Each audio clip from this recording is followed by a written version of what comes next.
Hi comrades, this is NSSR advocate. మిత్రులరా, ఇటీవల మనం సోషల్ మీడియాలో అదేవిధంగా వివిధ న్యూస్ ఛానల్స్లో ప్రణీత్ హనుమంతు అనేటటువంటి ఒక యూట్యూబ్ క్రియేటర్ గురించి మనం చూడడం జరుగుతుంది. అతని యొక్క చాలా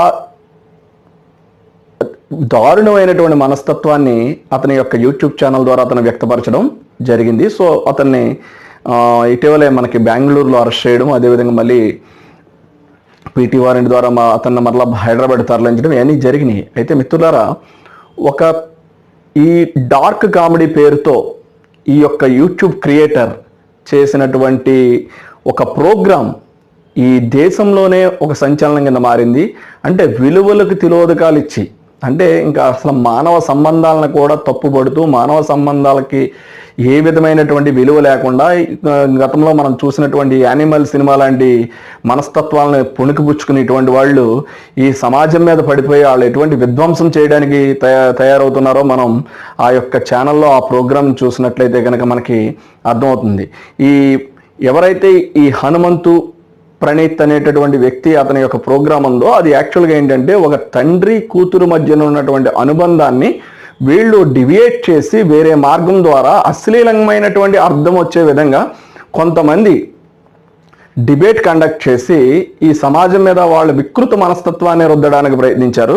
అయితే ఇటువంటి దారుణమైన విషయంలో ఇటువంటి ప్రమాదకరమైనటువంటి మనస్తత్వాలు కలిగినటువంటి వ్యక్తుల పట్ల సమాజం వెంటనే స్పందించి వివిధ మార్గాల ద్వారా నాయకులకి, పోలీస్ అధికారులకి తెలియపరచడం ద్వారా వారిపై కేసులు బుక్ అయి బెంగళూరులో అరెస్ట్ అవడం, అదేవిధంగా అతన్ని హైదరాబాద్ కూడా సైబర్ సెక్యూరిటీస్ వారు తీసుకురావడం, అదేవిధంగా సైబర్ క్రైమ్ వారు తీసుకురావడం జరిగింది. సో మిత్రులారా, ఎందుకు ఇటువంటి పరిణామాలు చోటు చేసుకున్నాయంటే, ఈ యూట్యూబ్ క్రియేటర్ ఒక్కడే ఇప్పుడు ప్రథమమా అంటే ఇలాంటివి చాలా మనకు తెలియకుండానే డార్క్ కామెడీ పేరుతో జరుగుతున్నాయి. ఇప్పుడు మనం కొన్ని ప్రోగ్రామ్స్ చూస్తున్నాం, కామెడీ షోస్ టీవీస్లో చూస్తున్నాం. మనం ఈ జబర్దస్త్ లాంటి షోలో కొన్ని స్కిట్స్లో మనం చూసినట్లయితే కనుక వారు పైకి మాట్లాడే విషయం అయితే ఒకటైతే అంతర్గతంగా అంతర్లీనంగా మరొక అర్థం ధ్వనిస్తూ ఉంటుంది. సో దీన్ని కూడా డార్క్ కామెడీగానే మనం పరిగణించాలి. ఇటువంటి వారిపై కూడా చట్టపరమైనటువంటి చర్యలు కఠినంగా తీసుకోవాలి ఇరు రాష్ట్రాలు.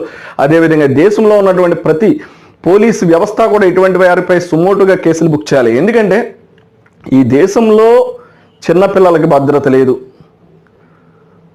అదేవిధంగా పెద్ద మహిళలకు భద్రత లేదు. ఇటువంటి వారిని శిక్షించడం కోసమే భారత ప్రభుత్వం మనకి కఠినమైన శిక్షలు అమలయ్యే విధంగా ఇటీవలే మనకి BNSS అని, భారతీయ నాగరిక సురక్షా సన్నిహిత అని చెప్పేసి 2023 అని ఒక కోడ్ని తీసుకురావడం జరిగింది. భారతీయ న్యాయ సన్నిహిత అనే ఒక కోడ్ని తీసుకురావడం జరిగింది IPC ప్లేస్లో. అదేవిధంగా భారతీయ సాక్ష్య అధినియం అని చెప్పేసి ఒక చట్టాన్ని తీసుకురావడం జరిగింది. ఇవన్నీ కూడా మోడిఫైడ్ చేసి పాతగా ఉన్నటువంటి కోడ్లను కానీ, పాతగా ఉన్నటువంటి ఏదైతే ఎవిడెన్స్ యాక్ట్ని కానీ కొంత మోడిఫై చేసి వాటిని పూర్తిగా వాటి వల్ల ఉపయోగం లేదు కాబట్టి కొన్ని సెక్షన్స్ మార్చాల్సి ఉంది కాబట్టి వాటిని అన్నింటినీ మార్చుతూ ఆ యొక్క కోడ్స్ని, ఆ యొక్క యాక్ట్ని రిపీల్ చేసి నూతనంగా 1 జూలై 2024 నుంచి మనకి ఈ నూతన కోడ్స్ని, యాక్ట్ని అమల్లోకి తీసుకురావడం జరిగింది. అవి ఏంటంటే BNS అదేవిధంగా భారతీయ సాక్ష్య అధినియం అని చెప్పేసి తీసుకురావడం జరిగింది. సో ఇవన్నీ కూడా దేనికంటే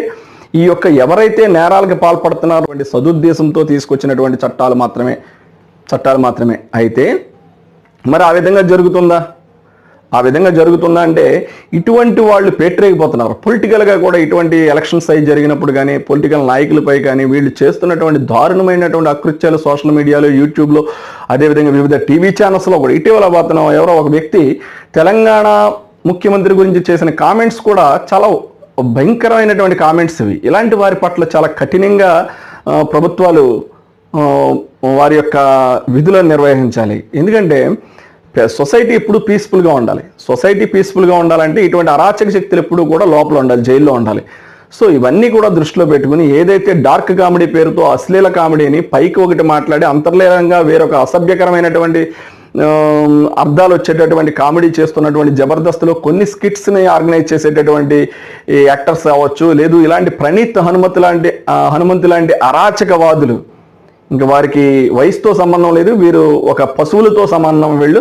ఇటువంటి వాళ్ళని కానీ ఈ భారత చట్టాలన్నీ కూడా కఠినంగా శిక్షించాలి. ప్రతి రాష్ట్రంలోనూ ఇటువంటి వారిపై కేసులు నమోదవ్వాలి. ఇటువంటి వాళ్ళని ట్రాన్సిట్ వారెంట్ మీద తీసుకువెళ్ళాలి, పీటీ వారెంట్ మీద తీసుకువెళ్ళి వీరికి కఠినమైన శిక్షలు పడేటట్టు మనం చూడాలి.